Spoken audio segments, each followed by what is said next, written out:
Tickles. My second time here, and this is honestly like my favorite comedy club. Yes. It is. Yes. Johnny's rocking. Yes. So and actually on YouTube I got 30 hits so far in the last 2 weeks, and people are giving me good feedback that you're funny. Yeah. So my thing is that I'm more of a cousin than I am like a stalker to these girls that I go after online or in person. And so Comic-Con is 2 weeks away now, and I have a thing for booth babes. When I was like 12 years old, when I would meet the booth babes, but I was like going through puberty, didn't really understand things, just that they were hot. And I will, there's this woman who's like 5'7", and I'm 5'1", so I was like, I didn't make much sense. But now that I'm 6'1" and they're 5'1", I'm all about that. So what I have to do is keep in reality that just because they're wearing a French maid outfit doesn't mean they want to be my girlfriend.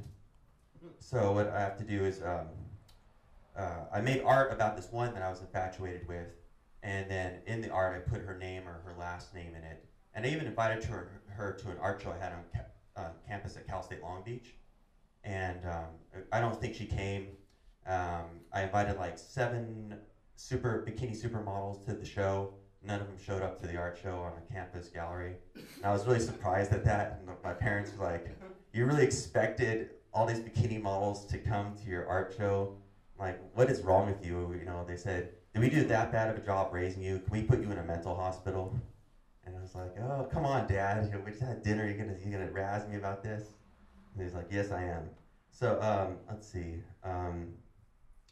A woman saved my life this week. I was drowning in a pool, and she helped pull me out. And I said, how can I ever repay you? And she said, just don't ever have kids. So, I think I'll take her advice, but I do want kids, but I didn't want to say it to her face because she did save my life. So let's see what else I got here. Oh yeah, online last night I was looking at more bikini models, like as usual.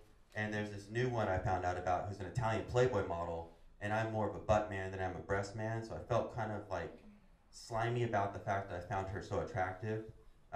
She does have 60,000 friends on Twitter, and I tried adding her on Facebook, but she's past that 5,000 mark person limit. So I sent her an email message, but then I felt like I was kind of faking it because she doesn't have a butt the size of 2 basketballs, 2 volleyballs, or 2 soccer balls like I usually go for. She just has like those 1970s style breasts, but I felt like I was kind of faking my way through it. So if I actually did meet her, I would have to all these guys are dying to meet her. There's pictures of her with Owen Wilson, pictures of her with Hugh Hefner, and I'm feeling like I'm kind of on the fence about it because she doesn't have much of a butt. So let's see what else I got. Oh, here's a new one. There's this girl in Hollywood when I was there last weekend who I met. She's a model. She's 1/4 Irish, 1/4 Italian, 1/4 Korean, and 1/4 black. And she's really smoking hot. She's like a bartender, works at one of these Hollywood clubs. And she said she's a big film buff, and I've seen like thousands and thousands of films. She used to hang out at the art house cinema all the time. And I said to her, so you really love film? She said, yo, I totally do. And I said, I'm mad as hell and I'm not gonna take it anymore. And she said, you better get away from me now before I call the police. Go, leave. So I guess that didn't go off quite as I planned. So luckily I didn't say we're not in Kansas anymore. Otherwise they'd say, no, we're in California. So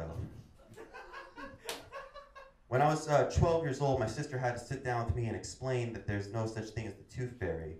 I've obviously got such a strong imagination. I keep on mentioning bikini girls. But I really think I can get one to marry me, but it turns out that's just a fantasy. But I've always kind of lived in a fantasy of imagination for many, many years, since I was a little kid. And it's very rich, let's say. And so my sister, when she was like 9 years old and I was 12, she sat down and had this like intervention with me in front of the family saying, there's no such thing as the tooth fairy. And I was already in the 7th grade, so it was way past elementary school, junior high school age. And then and I was like, really? No. What? I said, but then how did Ronald Reagan pay for the kids to get the money for their teeth? She's like, what? And I said, yeah, Ronald Reagan subsidized the tooth fairy to put money under my pillow. It came from taxes, right? And they're like, no, it didn't. It was just mom and dad putting $1 underneath your pillow.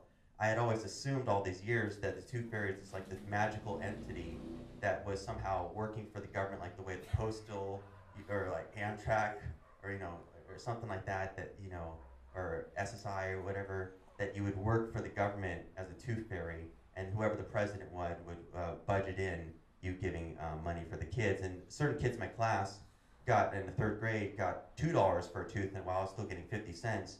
So I wrote the tooth fairy a nice letter saying, how come Long Tran and Kevin Lang get $2 and I'm only getting 50 cents? Why is my teeth worth less than theirs? So my dad had to write me back and say, oh, we just must have missed that right now, but we're going to figure this problem out. And just like government, it took a year for me to get $2 instead of 50 cents. So, let's see.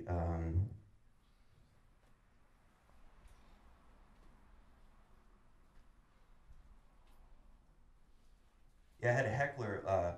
I was in a comedy contest on Wednesday, and I had a heckler, and you were there, right? You saw it, yeah. And so I didn't really know how to handle it, but it's never a good thing when 10 people out of 23 are laughing at your jokes, and then one woman who's white trash decides she's going to say, where are your jokes? And then you try to continue on, and then she kept on saying, you're not funny, where are your jokes? And then I had to engage her, and now we're dating, but I hope it goes well. I really like her. I mean, she could use a little class. She does have bigger breasts than a butt, but I think things are going to go well for me with this. All right, thank you guys. Brent Goodman. Okay, keep it going for Brent. Giving up on putting the microphone back like most people do at some point.